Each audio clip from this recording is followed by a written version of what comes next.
Hello, YouTube, and welcome back to another book review from me, your host, Logan Albright. I hope everybody in America had a lovely Thanksgiving holiday and is ready to move on to the next holiday of Christmas. I know I did, and I am looking forward to it as well.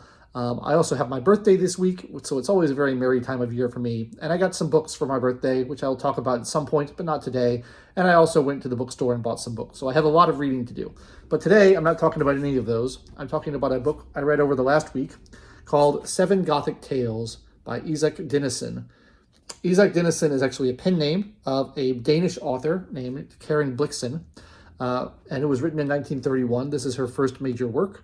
And I discovered this author by reading this book, which I talked about before, The Stories of the Sea, which is a gift my sister got me from the Everyman Pocket Classics Library. And one of the stories in here was a story by Isak Denisen.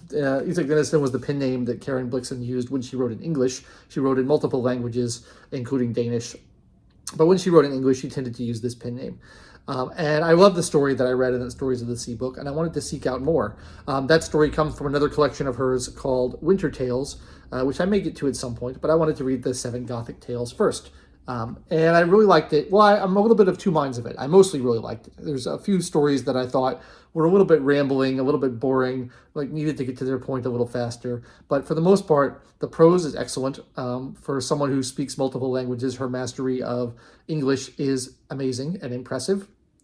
And I really enjoyed reading it. Now, the title, Seven Gothic Tales, the word Gothic has come to take on a slightly different connotation in the modern period than it used to. I did on my channel, I don't know, a year or so ago, I read a bunch of Gothic books from the kind of original meaning of Gothic. It now is more associated with like horror and spookiness and supernatural and Edgar Allan Poe and that kind of stuff. These aren't quite that. They're not exactly supernatural stories, although the supernatural does feature in some of them. They're not horror stories, although they can be sort of spooky and eerie to a certain extent. The Gothicness is more of a romantic quality and a little bit of darkness and a little bit of mystery and a little bit of eeriness, but it's not nearly as like cut and dried as what you think of as the goth movement today. It's Gothic in an older sense if you read things like Anne Radcliffe or Wuthering Heights or Jane Eyre, that kind of Gothic. And I really like that kind of stuff. The stories in here are quite long. There's only 7 of them in this full novel-length book here, volume. And they probably average about 60 pages each, something around that, somewhere around 60 pages each. So some of them get close to 100 pages that could almost be called novellas.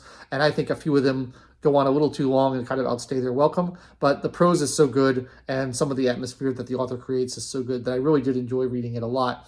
My favorite story in here is called The Monkey.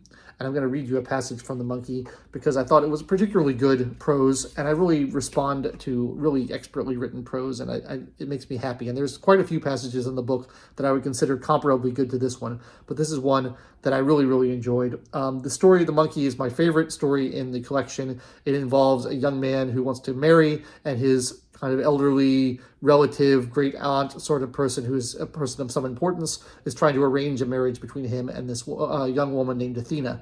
And Athena is not really having any of it. And that's she arranges a dinner party to get them together, and this is the passage that takes place during that party. Athena was slightly drunk in the everyday sense of the word. She had drunk very little wine in her life and had never tasted champagne.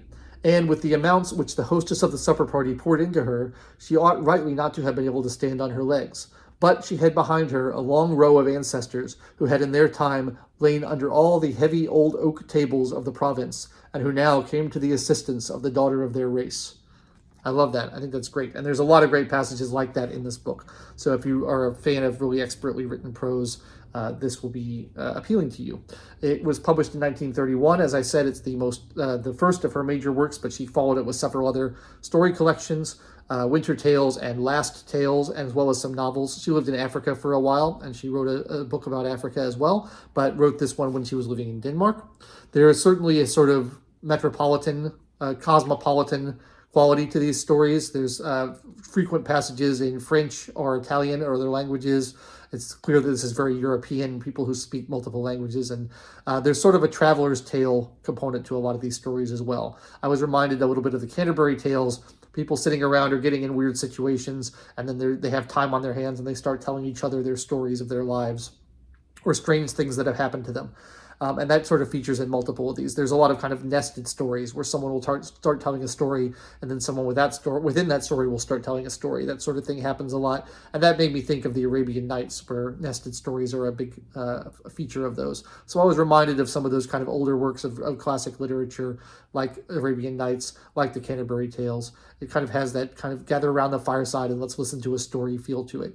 And like I said, there were a few stories that failed to really hold my interest. They went on too long. They were a little bit too complex or hard to follow with all the different narratives threads. But overall, I think the writing is really excellent, and the good stories in here are really good. And I would recommend this to anyone who likes sort of, slightly ornate Gothic literature and that style of writing, which you don't see so much anymore. It was more, this is already late for a Gothic novel, 1931. Like most of that is sort of 18th century is what I think of. But, it owes a debt to those novels, and you can really feel the influence of that. And if you like that style of writing, I would certainly recommend this. And I haven't read Winter Tales or Last Tales, but I imagine those are good too, based on the one story that I've read from Winter Tales. So I would recommend that as well. It's always a delight to discover authors who I've just never heard of before. And, this is an author from Denmark who I've just completely escaped my radar, and you find this lovely little collection of stories. And I've been on a bit of a short story kick lately, where I like to read more smaller packaged things rather than big grandiose novels, and so I really enjoyed it. So that's really all I have to say about Isak Denisen's Seven Gothic Tales. I don't really want to go into the details of them. I want them to be a surprise to my readers, but they are a lot of fun.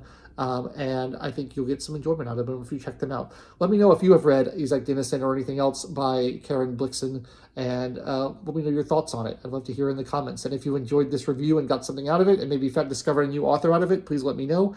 Like the channel, subscribe, or like the video, subscribe to the channel. Click that bell for notifications so you get notified every time I release a video, which I try to do every Wednesday. I try to release one a week.